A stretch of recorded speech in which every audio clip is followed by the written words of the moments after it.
नमस्कार, बहुत स्वागत है आप सभी का। मैं हूं अंजलि सिंह। टाटा, ये नाम सुनते ही भरोसा याद आता है ना। Tata steel, Tata Motors, TCS, Tata power, ये सब कंपनियां जिस छत के नीचे आती हैं उसका नाम है टाटा सन्स। लेकिन अब इसी टाटा सन्स के अंदर एक बड़ी जंग छिड़ी है। एक तरफ है इसके चेयरमैन नोएल टाटा और दूसरी तरफ है इसका सबसे बड़ा share holder Shapurji Pallonji group. सवाल बस इतना है कि क्या टाटा सन्स को अब मजबूरन शेयर बाजार में लिस्ट होना पड़ेगा, और इसका जवाब छिपा है आरबीआई के एक नियम में। दरअसल ये कहानी सिर्फ टाटा की नहीं है, ये बताती है कि इंडिया में बड़े कॉरपोरेट घरानों पर अब कितनी सख्ती से नजर रखी जा रही है। अगर पूरी बात समझनी है तो वीडियो को एंड तक देखिए।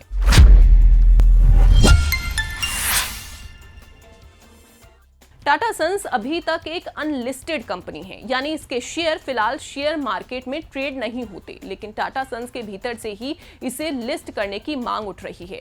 मौजूदा चेयरमैन नोएल टाटा खुद इस लिस्टिंग के खिलाफ हैं, लेकिन टाटा सन्स का दूसरा सबसे बड़ा शेयर होल्डर शापूरजी पालोनजी समूह अपनी हिस्सेदारी बेचना चाहता है, जिसके लिए लिस्टिंग का दबाव बना रहा है। मौजूदा स्ट्रक्चर में उनकी हिस्सेदारी आसानी से ट्रांसफर नहीं हो पाती, यानी एक तरफ कंट्रोल बनाए रखने की चाहत है, दूसरी तरफ एग्जिट की जरूरत भी। अब चलिए ये जानते हैं कि ये सब शुरू कब और कैसे हुआ। बात है 2024 की। टाटा सन्स ने आरबीआई के पास आवेदन दिया, एक रिक्वेस्ट के साथ। उन्होंने कहा कि हम systematically important core investment company यानी सीआईसी के रूप में अपना रजिस्ट्रेशन सरेंडर करना चाहते हैं। उनका तर्क था टाटा सन्स ने अपना 20,000 करोड़ से ज्यादा का पूरा कर्ज चुका दिया है। अब चूंकि कोई कर्ज नहीं बचा तो टाटा सन्स जनता का पैसा इस्तेमाल नहीं कर रहा, इसलिए उसे एनबीएफसी के सख्त नियमों से छूट मिलनी चाहिए। लेकिन आरबीआई इस दलील से पूरी तरह सहमत नहीं है। क्यों? क्योंकि टाटा सन्स करीब 1,75,000 करोड़ की विशाल संपत्ति वाली कई कंपनियों की होल्डिंग कंपनी है। Tata steel, TCS, Tata Motors, Tata power, ये सारी कंपनियां मार्केट से भारी मात्रा में पैसा जुटाती हैं। असली सवाल यही है कि क्या ग्रुप की कंपनियों के थ्रू जुड़ा हुआ ये इनडायरेक्ट रास्ता पब्लिक मनी तक पहुंच माना जाएगा या फिर नहीं।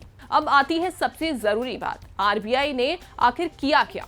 अप्रैल 2026 में आरबीआई ने एक नया स्पष्टीकरण जारी किया और इसने बड़े फाइनेंशियल इंस्टीट्यूशंस के क्लासिफिकेशन और उनके रेगुलेशन से बाहर निकलने के रास्तों को बेहद सख्त कर दिया।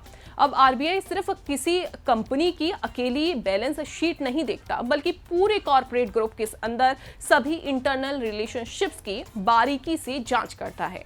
आरबीआई ने साफ कह दिया है, अगर ग्रुप की किसी ऐसी कंपनी में आपकी हिस्सेदारी है जिसकी पहुंच कर्ज बाजार तक है, तो उसे होल्डिंग कंपनी के लिए इनडायरेक्ट पब्लिक मनी माना जा सकता है। इस स्पष्टीकरण के बाद भले ही टाटा सन्स पर कोई डायरेक्ट कर्ज नहीं है, लेकिन ग्रुप की कंपनियों से जुड़े होने की वजह से आरबीआई ने इसे अपर लेयर एनबीएफसी की कैटेगरी में रखा है, जहां सबसे सख्त नियम लागू होते हैं। मतलब अब टाटा सन्स के लिए डी रजिस्ट्रेशन कराना बेहद मुश्किल हो गया है। तो सवाल यह है कि क्या अब टाटा सन्स को लिस्ट होना ही पड़ेगा? अगर Tata Sons upper layer NBFC के दायरे में बनी रहती है तो शेयर मार्केट में लिस्ट होना इफेक्टिवली अनिवार्य हो जाता है।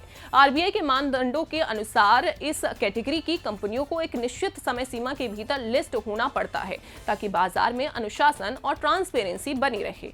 और लिस्टिंग होते ही टाटा सन्स सीधे सेबी के दायरे में आ जाएगी। इसके बाद कंपनी को अपनी गवर्नेंस, रिलेटेड पार्टी ट्रांजैक्शंस और कैपिटल एलोकेशन पर हर पल डिटेल्ड खुलासा करना होगा। ये ट्रांसपेरेंसी सिर्फ होल्डिंग कंपनी तक सीमित नहीं रहेगी, ये पूरे टाटा समूह में नीचे तक जाएगी और आम शेयर होल्डर्स को भी प्रभावित करेगी। अब बाकी बड़े कॉर्पोरेट घरानों ने इस सिचुएशन में क्या किया? पिरामल एंटरप्राइजेस और टाटा मोटर्स फाइनेंस जैसे बड़ी संस्थाओं ने अपने लाइसेंसेस तभी सरेंडर किए जब वो पहले से रेगुलेटेड और लिस्टेड एंटिटीज के साथ मर्जर हो गई। बाकी कंपनियों ने भी अपर लेयर एनबीएफसी के नियमों का पालन करने के लिए या तो अपना रीस्ट्रक्चरिंग किया या सीधे लिस्टिंग का रास्ता चुना। आरबीआई का रुख बिल्कुल साफ है, डी रजिस्ट्रेशन की अनुमति तभी मिल सकती है जब मूल संस्था का अस्तित्व ही खत्म हो जाए या वो किसी नियम पालक ढांचे में मिल जाए, मतलब होल्डिंग स्ट्रक्चर भी बचा रहे और रेगुलेशन से मुक्ति भी मिल जाए।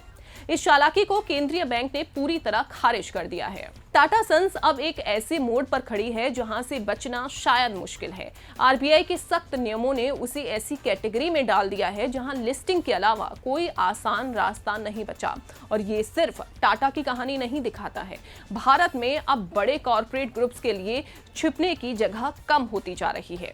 अब आप कमेंट में बता सकते हैं कि क्या आपको लगता है टाटा सन्स को लिस्ट होना चाहिए।